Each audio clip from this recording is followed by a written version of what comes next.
I'm Simon Shapiro, and this is SingOut, SpeakOut. Welcome to a special episode of SingOut, SpeakOut. I know they're all special, right? Everything I sing and say here is from the heart, but this week literally is my heart, because this week it's my son's birthday.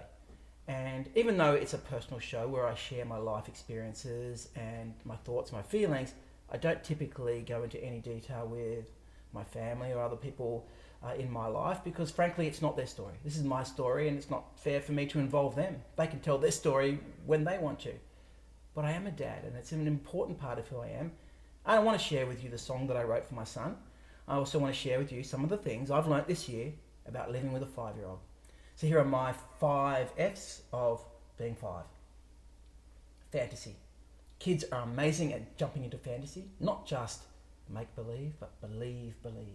You know, we're in the car waiting for someone to come and help us because it's broken down. I suggest let's pretend we're spacemen and we've landed on an alien planet, waiting for help. Within minutes, he is Buzz Lightyear. The car is a spaceship. We have landed on an alien planet. You know, it's very real for him, and it reminds me that we are creative beings, and everything that humans have created, invented, or developed started with an idea first from that fantasy world, something that didn't exist. It's a constant reminder, and I love that. Second thing is feeling. Kids are amazing at feeling what they feel in the moment. Joy is elation. Sadness is despair. You know, when there's an injustice, you know, like their biscuit was broken before they got to eat it, it's like the whole world is against them.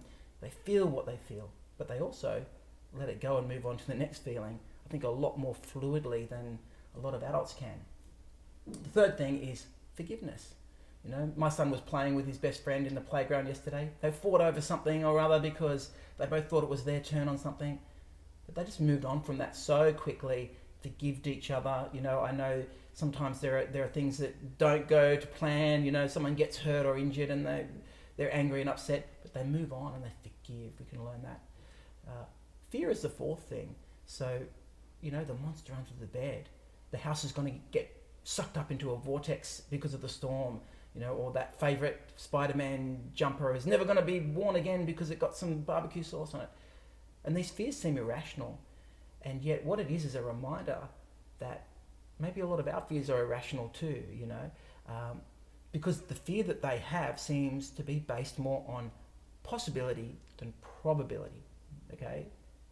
There could be a monster under the bed, highly unlikely, but, you know, where I live, there could be a snake under the bed. There could be an older cousin that's played a trick on them once, so every now and then, that seems like a real thing.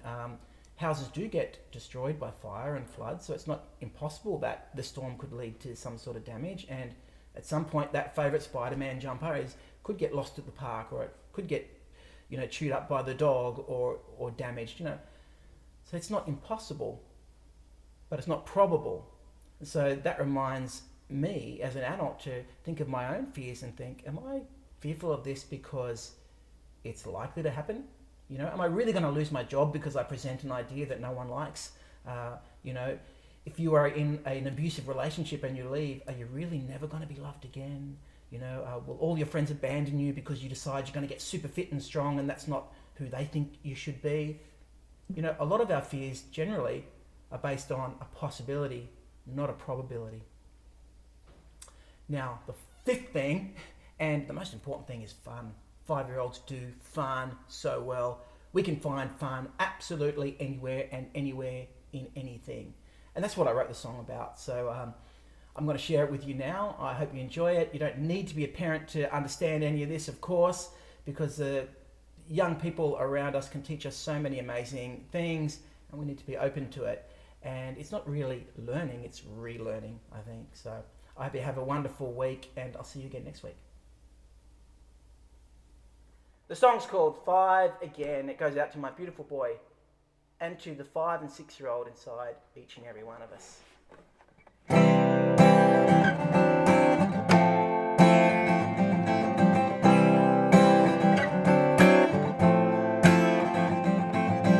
I remember when I used to think of 6 a.m.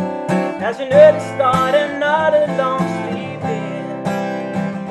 But you opened up my eyes, literally to the sunrise, and I'm yawning while you're crawling on my head.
time machine.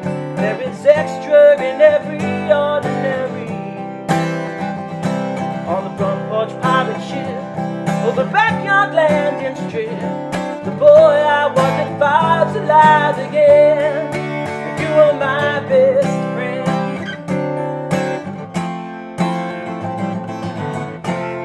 And I am 5 again.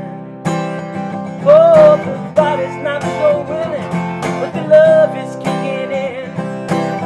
It might be tiring being 5, but we'll both sleep like babies tonight. On the moonwalk trampoline, in the cupboard time machine, there's extra in every ordinary. On the front porch pirate ship, or the backyard landing strip, the boy I was at 5's alive again. We'll find the fun in everything. The only limit is our imagination.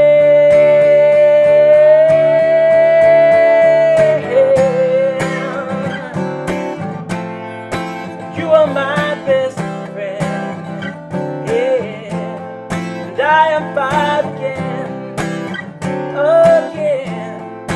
I am 5 again, again. And you are my best friend.